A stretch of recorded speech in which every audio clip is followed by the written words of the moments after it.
Theodore. He's a tugboat and a friendly tugboat too. A friendly tugboat too. Oh, Theodore likes to do the things that friendly tugboats do.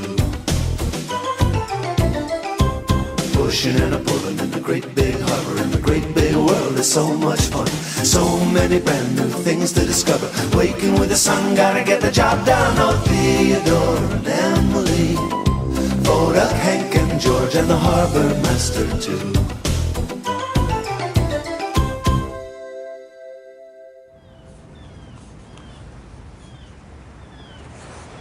Oh, hello there.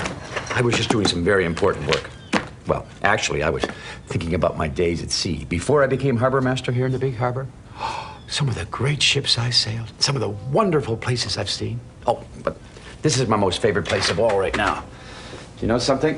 When I first got here, I wasn't so sure. Someone was making a terrible noise just outside this window here. It sounded like a giant sheep. Ma, ma. Oh, I called down. Could you quiet down, please? It was Rodney, my friend who works here in the big harbor. He was playing his bagpipes. That's a musical instrument. It's like a big round bug with arms all over it. It sounds a bit like one, too. Anyway, I was very surprised. You know, I remember when Theodore Tugboat first arrived here. He had a lot of new things to get used to. And he wasn't sure that he ever would.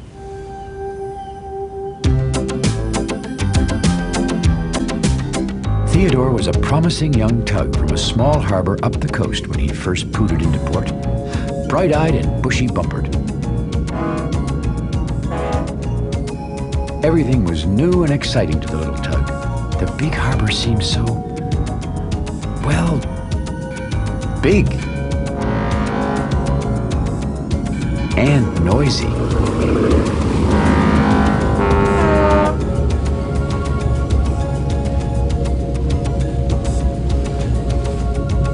Theodore knew everyone would be waiting for him to get to work, so he hurried along to the great Ocean Tug and Salvage Company, where he had been told to meet the dispatcher. The dispatcher was the one who gave the tugs their jobs. "Theodore Tugboat reporting for duty, sir," he announced. The dispatcher turned around, but he didn't see where the voice was coming from. "Ahem," said Theodore. Then the dispatcher looked down a little and saw Theodore. "Who did you say you were?" he asked. "Oh, yes, Theodore. Yes, a little smaller than we expected." Theodore smiled his bravest smile and said, "I'm a very good worker, sir, and I'm ready for my first job." But the dispatcher told Theodore there was no work for him that day. "Maybe you should have a look around the big harbor in the meantime," suggested the dispatcher. And so, Theodore set off to explore the harbor. "The dispatcher is right," he said to himself. "After all, if I'm going to pull ships around, I need to know where everything is." Just then, Theodore saw a strange sight indeed. Two boats going back and forth, toot-tooting to each other all the while. "Are you lost?" said Theodore. "We're not," tooted one of the boats, whose name was Philip. "Lost," tooted the other, whose name was Fillmore. "Well, then why are you going back and forth like that?" asked Theodore. "Because we're ferries," they both tooted at once. Theodore giggled at the boats. "Then you must be toot ferries," he said. "What a strange place," said Theodore.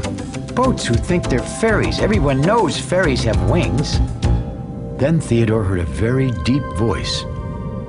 "Who are you, little putt-putt?" He looked up to see it was a bridge. "Who are you?" replied Theodore. "Why, I'm Benjamin B. Bridge," said the bridge in a very bridgy voice. "Well, I'm Theodore T. Tugboat," said Theodore boldly, "and I'm not a putt-putt. I'm a puller. The best ship-pulling tug around." And with that, he zoomed right under Benjamin. "Silly bridge," thought Theodore. "Anyone can see I'm a puller." The sun was beginning to set over the big harbor. Dark shadows were beginning to fall all around him. There were tall buildings on the shore, and lots of strange shapes. It wasn't like Theodore's homey old harbor at all. The other tugs were settling down for the night at the Great Ocean Tug and Salvage Company. Theodore was wondering which dock was his. "Hello," a voice suddenly shouted. Theodore nearly jumped out of his bumpers. But then he saw that it was only a tug. "My name is Hank," said Hank. "What's yours?" "Theodore," replied Theodore. "Do you want to see the sandy beach?" asked Hank. "It's really nice." "I'm looking for my dock," said Theodore. "Well, you can share this part with me," offered Hank. "At home I had my own dock," said Theodore. "Everyone shares a dock here," said Hank. Theodore glanced around again at the scary shadows. "Well," he said finally, "I guess I could stay here for now." Theodore was very tired. It had been a big day in the big harbor, but he couldn't stop thinking about his new home and all these new tugs. "Tomorrow, the dispatcher will have lots of work for me to do, pulling ships." And with that last happy thought, Theodore was soon sound asleep. The next morning, the tugs gathered round the dispatcher for their regular morning work meeting. "We have a big oil tanker arriving today," said the dispatcher. "The following tugs are to report to Petra Pilot. Fodak? Hank? Emily, you better get started on your special job." Theodore watched as the other tugs headed off to work. He was beginning to think the dispatcher had forgotten about him. He pooted up a little smoke just to make sure he knew he was still there. "Now, let's see. Theodore," said the dispatcher. "This is George. Follow him. You'll be working with him all this morning." Theodore turned and saw another tugboat. In fact, he was the biggest tugboat Theodore had ever seen. His big double engines went vroom, vroom, and his huge smokestack blew up an entire cloud of smoke. Then Theodore saw the bright gold words on the big tug. They said, "The Valiant." That was the most impressive name Theodore had ever seen. Later that day, George and Theodore were arriving at the docks. A big cargo ship whose name was Marguerite Pride was waiting for them, along with Pearl, the pilot boat. "You must be Theodore," said Pearl. A little smaller than we expected." "Well," she announced finally, "let's get started." Theodore was about to go to the front of the ship when, much to his surprise, George went in front as if he were going to pull. Before Theodore could say anything, Pearl piped in. "Theodore, please hurry along to the back. We don't have all day." "But," said Theodore, "I'm not a pusher. I'm a puller." Pearl frowned. "You're certainly not any such thing." "Back home I always pull," said Theodore. "Have you ever pulled a really big ship like this before?" said Pearl. Theodore stared up at the great cargo ship. He swallowed once and said, "Well, no, ma'am, not exactly this big, but I have pulled barges." "George is the puller on this job," said Pearl. Well, Theodore just went silently to the back of the ship. No dock, and now no pulling, he thought. All these new things are turning out all wrong. The tugs set off for the harbor mouth with the cargo ship. Theodore pooted and puffed as he pushed. She really was big. When the bridge saw the little tug behind the great ship, he smiled and said, "I thought you said you were a puller. From up here you look like a little putt-putt to me." Theodore blew up smoke, and Benjamin sneezed a great sneeze that rattled the rust off his railings. Shoo!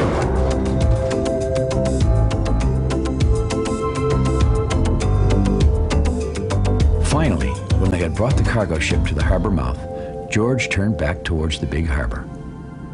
But Theodore was feeling a little sad and stayed behind, thinking about his old home.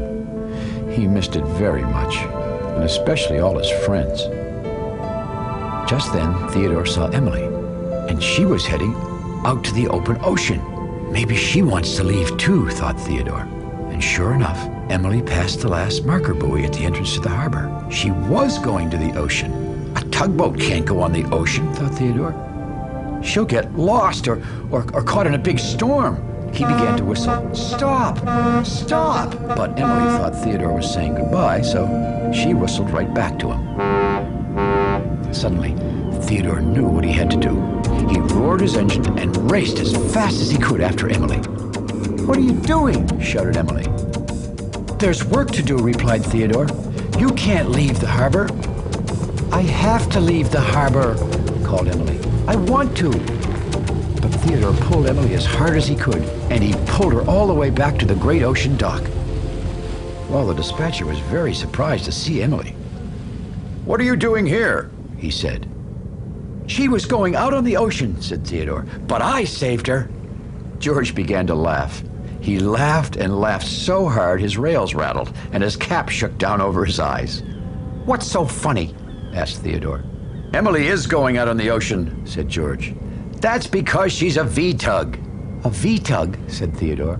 "What's a V-tug?"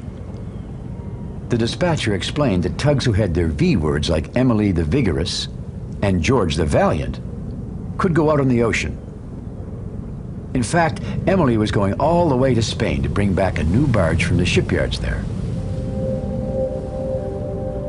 Theodore looked at the bright gold names on Emily and George. So that's why they were there. He hoped Emily wasn't upset with him. But the dispatcher said, "You are only doing what you thought was your job, Theodore, and that's very good. You're just the kind of tugboat we need here in the big harbor. But now I think you'd better let Emily get to work." The other tugs all had a good laugh, and even Theodore joined in. A little later, Theodore drifted off by himself, thinking, going out on the ocean. He had often dreamed of sailing out on the open ocean and seeing the world. And he was just a small tugboat, and the ocean seemed so large. "A V," he said to himself. "Theodore the V." It was Hank. Theodore noticed that Hank didn't have a gold V name either. "I guess we could never be Vs," he said. "Sure we could," replied Hank. "Emily was just a harbor tug like us once." "But you have to learn lots of things before you get your V," continued Hank, "like pulling ships here in the big harbor." "But there are so many new things to learn," said Theodore. "I'll never do it." "Well," said Hank, "maybe we could help each other." Hank waited for Theodore to say something, but Theodore was still silent. Then Hank said, "We could go practice right now." Still Theodore said nothing. He was thinking again about new things and old things, about his little old harbor and this big new harbor, and new friends too, like Hank.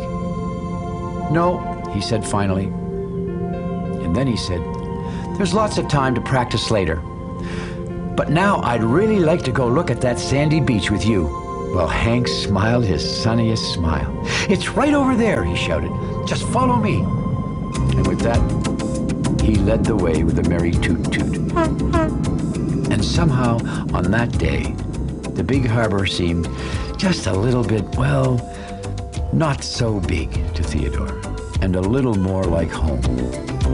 Of course, now Theodore loves it here in the big harbor, with all his good friends, Emily and Hank and George and Foda and Benjamin Bridge. And you know what? I do too. Because, well, sometimes new places just take a little getting used to. Well, I've got to get back to work. Thanks for visiting here in the big harbor, and we'll see you all again next time. Bye-bye.